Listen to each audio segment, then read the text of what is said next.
Welcome to the ImagineX Challenge. My name is Jason and I'm on the ImagineX team here at Youth Front. We're so excited that you've decided to join us in this adventure. We're going to help you take your ideas and your talents and your gifts from the sidelines to the front lines. You've decided to not let this moment pass you by without doing your part to bring innovative blessing to your community. And we're so glad that you chose us to walk you through this process.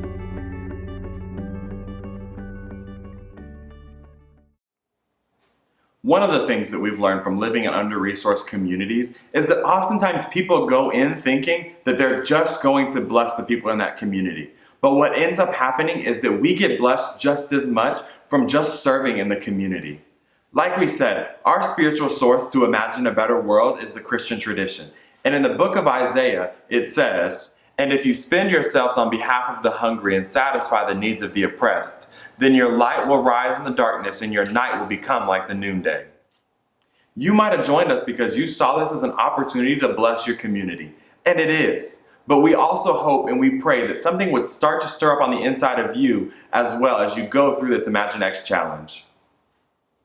Remember, each session is going to be broken into about 3 sections that will take you about 15 to 20 minutes to complete. What will happen is we'll give you some context and some instructions. You'll hit pause on the video, you'll complete the action or activity, and then you'll hit play again. You'll do this until you're done with the session. So in this first section, we want to flood your imagination with all of the inspiring things that people are already doing to bring creative blessings to their neighborhoods, to frontline workers, and to the most vulnerable. So let's take a look back at the 3 ways that we can do that: through beauty, through belonging, and through burden sharing. If you're asking yourself, where can you find beauty in a world that seems so ugly right now? You're not alone. Here are some of the answers that I came up with when I asked myself the same question.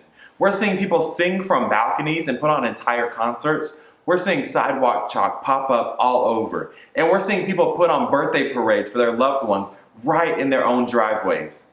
These are the kinds of things that remind us that pain and despair don't win. They lift our spirits and they bring us joy. Maybe this is where you fit in inside of the ImagineX Challenge.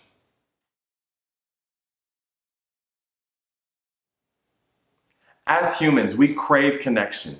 We want to belong to something, and social distancing has made that hard. It seems like we're cut off from our friends and from our family, and the only time that we get to see our loved ones is through a screen. But somehow we still feel connected. Maybe you have one of those creative ways to stay connected inside of your head.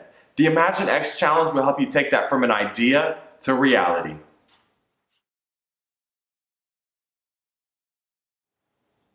The word compassion literally means to suffer with.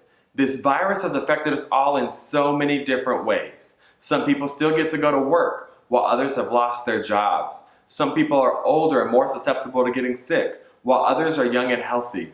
And some have a safe place to live, while others don't. What would it mean for someone to know that they aren't in this alone, that you would share their burden with them? If compassion and burden sharing are your gifts, then the ImagineX Challenge is for you. Okay, are you ready for your first activity? Well, here it is. You're getting ready to watch a bunch of videos and read some articles on ways that people are already starting to bring beauty, belonging, and burden sharing to their own communities. I want you to watch these videos and read these articles and let your imagination run wild on ways that you can do this in your own community. So pause the video right here and we'll see you when you get back. Those were some incredible stories of ordinary people doing extraordinary things. Each one of them was just like you, in that they did not want to let this moment pass them by and not do something to make a difference in this world. In the next exercise that you're getting ready to do, you're going to read through the story of the Good Samaritan, one of the most famous stories in the Bible. What I want you to do is I want you to read through the story, reflect on it, and then get creative and rewrite it. You heard me, rewrite the story of the Good Samaritan. Use new villains, use new heroes, use new problems. Use your imagination. So pause the video here and we'll see you when you get back. Welcome back for the last section of session 1. We hope that you're starting to get excited and inspired by all of the different ways that you can bless your neighborhood, frontline workers, and the most vulnerable of your community. Now, we know that this is a lot of information, so don't get overwhelmed. You don't have to do anything quite as big as the Good Samaritan did. Mother Teresa said, "We can't all do great things, but we can all do small things with great love." We want you to go ahead and start doing those small things with great love today. Here are a couple of things that I want you to remember about the story of the Good Samaritan. The first thing is that I want you to remember that the Good Samaritan wasn't out looking for somebody to help that day. And the second thing is I want you to remember that the Good Samaritan was just a normal person like you and like me. The only thing that made him different was that he decided to keep his eyes open and he was determined to not pass by. If we want to make a difference in our communities, we've got to do those same things. We've got to decide to keep our eyes open to the needs of our community, and we've got to be determined to not pass by when we see those needs. All right, you've made it to the last part of session 1, and we just have one last challenge for you to do. It's simple. Take a 15-minute walk around your neighborhood. While you're on your walk, make sure you ask yourself some of the questions that are in the ImagineX challenge manual, like how many of your neighbors do you know? And how well do you know those neighbors? After you're done with your walk, make your way back home and debrief with your action team. And that's it, and you're done with session 1. If you've enjoyed yourself during this already, make sure you let us know by using the hashtag ImagineXChallenge so we can track all of the amazing things that you're going to be doing in your community.